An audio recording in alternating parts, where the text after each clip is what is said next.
Hello guys, welcome to my channel. तो ये video sweet home drama explanation series की part 2 video होने वाली है और इस वीडियो में मैं इस ड्रामा की एपिसोड 3 और एपिसोड 4 को एक्सप्लेन करूंगी। तो अगर आपने इस ड्रामा एक्सप्लेनेशन सीरीज की पार्ट 1 वीडियो नहीं देखी तो मैं आपको रिकमेंड करूंगी कि आप ये वीडियो देखने से पहले वो वीडियो देख ले। पार्ट 1 की लिंक आपको इस वीडियो के डिस्क्रिप्शन में मिल जाएंगी और वहाँ से उन वीडियो को देख सकते हो। तो विदाउट एनी डिले चलो आज की वीडियो स्टार्ट करते हैं। तो पिछले वीडियो में हमने देखा था कि ह्योनसो की भी नाक से खून निकलने लगती है और अचानक से उसकी आंखें काले रंग की हो जाती है। तो इसी सीन से एपिसोड 3 स्टार्ट होती है और ह्योनसो अपने सामने की उस क्रिएचर को रोक के उन दो बच्चों को वहां से भाग जाने बोलता है। तो वो बच्चे वहां से भाग के एक जगह पर छुप जाते हैं और तभी उस जगह पर जीसू और जेहुन बच्चों की चीख सुन के आते हैं और उस क्रिएचर को वहां से भगा के ह्योनसो को बचाते हैं। इसके बाद ह्योनसो की आंखें फिर से नॉर्मल हो जाती है और वो जीसू और जेहुन को उन दो बच्चों को बचाने बोलता है।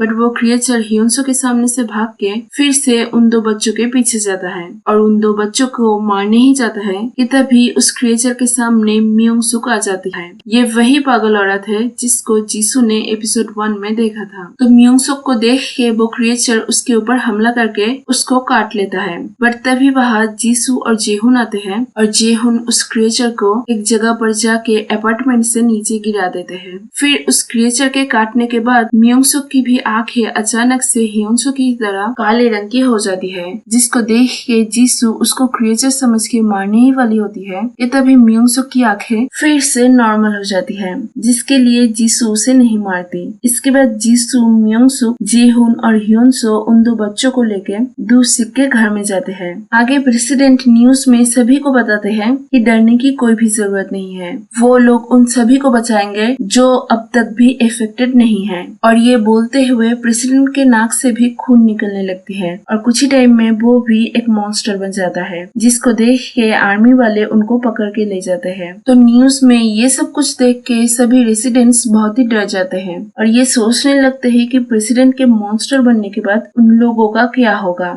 आगे सुबह योनहुक माइकिंग करके अपार्टमेंट में और भी जगह फंसे हुए लोगों के लिए बोलते हैं कि वो लोग बाकी रेसिडेंट्स के साथ लास्ट फ्लोर में रह सकते हैं। तो ये सुन के ह्योनसो, जीसू और जेहुन ये प्लान करते हैं कि वो लोग पहले नीचे जाके देखेंगे और फिर दूसरी म्योंगसुक और बच्चों को नीचे सेफली ले जाएंगे। तो वो तीनों लास्ट फ्लोर में जाने के लिए निकल पड़ते हैं। आगे जीनूक, जो कि अपनी बेटी को ढूंढने के लिए बाहर जाना चाहती थी, वो चुपके से अपार्टमेंट के बाहर का दरवाजा खोल के बाहर जाने लगती है कि तभी वो देखती है कि उसकी बेटी भी बाहर से भाग के आ रही है। लेकिन जीनूक को घर वाले बाहर जाने से रोकते हैं कि तभी घर वालों में से सुअंग, जो कि एक आर्मी मैन था, वो जीनूक के बेटी को बचाने के लिए बाहर भागता है कि तभी बाहर प्रेजेंट एक मॉन्स्टर अपना जीभ निकाल के जीनूक की बेटी और सुअंग दोनों को ही मार देता है। ये देख के योनहुक किसी भी तरीके से अपार्टमेंट का दरवाजा बंद कर देता है और सभी रेसिडेंट्स इस इंसिडेंट से बहुत ही डर जाते हैं और इमोशनल हो जाते हैं। तो इस इंसिडेंट के बाद जीनूक योनहुक को ब्लेम करती है उसे बाहर जाने से रोकने के लिए और योनहुक, जो कि खुद भी शॉक में था, वो भी इस इंसिडेंट से बहुत ही इमोशनल हो जाता है। आगे योनहुक जीक्यूंग को इलेक्ट्रिक रूम में कुछ ठीक करने के लिए भेजता है। तो जीक्यूंग जब वो ठीक करके रूम से बाहर निकलने जाती है तभी उसका सामना एक मॉन्स्टर से होता है और वो कैसे भी करके उस मॉन्स्टर से खुद को बचा के लौटती है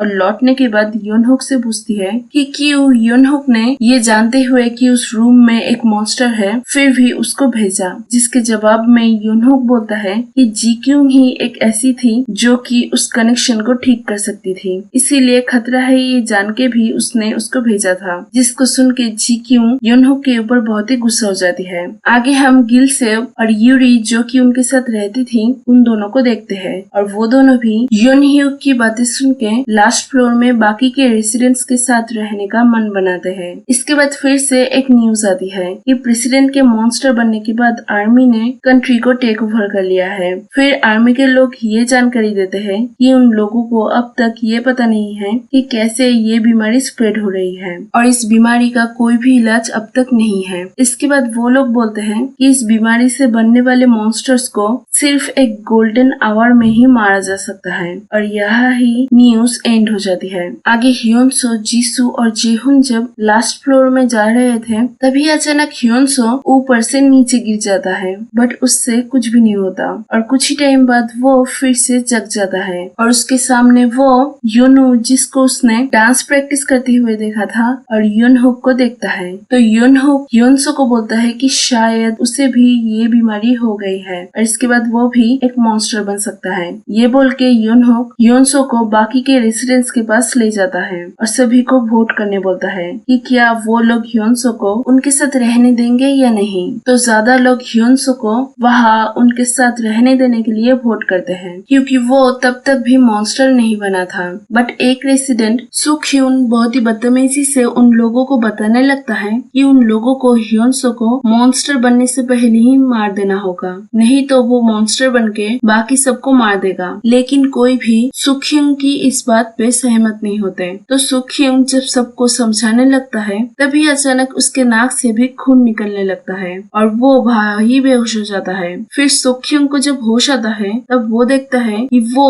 ह्योनसो के साथ सबसे दूर एक अलग कमरे में बंद है। फिर योनजे जो कि जीसू और जेहुन का साथ छोड़ के अपने घर चला गया था, उसको सांगुक देख के मारने लगता है। तो योनजे सांगुक के हाथों से बचने के लिए सबको झूठ बोलता है कि उसके नाक से भी खून निकल रही है। तो ये सुन के घर वाले उसको भी ह्योनसो और सोख्यून के साथ अलग रूम में बंद कर देते हैं। तो योनजो के उस रूम में बंद होने से पहले ही मारपीट के दौरान सांगुक ने उसके पास से एक चाबी को ले लिया था। तो वो उस चाबी को लेकर योनजे के रूम में जाता है। आगे मियोंगसुक की आंखें फिर से काली रंग की हो जाती है, जिससे मियोंगसुक समझ जाती है कि शायद वो भी मॉन्स्टर बनने वाली है। तो इसीलिए वो बच्चों से दूर रहने के लिए बाथरूम चली जाती है। तो बहुत टाइम होने के बाद भी मियोंगसुक जब बाथरूम से नहीं निकलती तब वो दो बच्चों में से एक बच्ची दूसिक को बाथरूम चेक करने बोलती है और दूसिक जब बाथरूम को खोलता है तब वो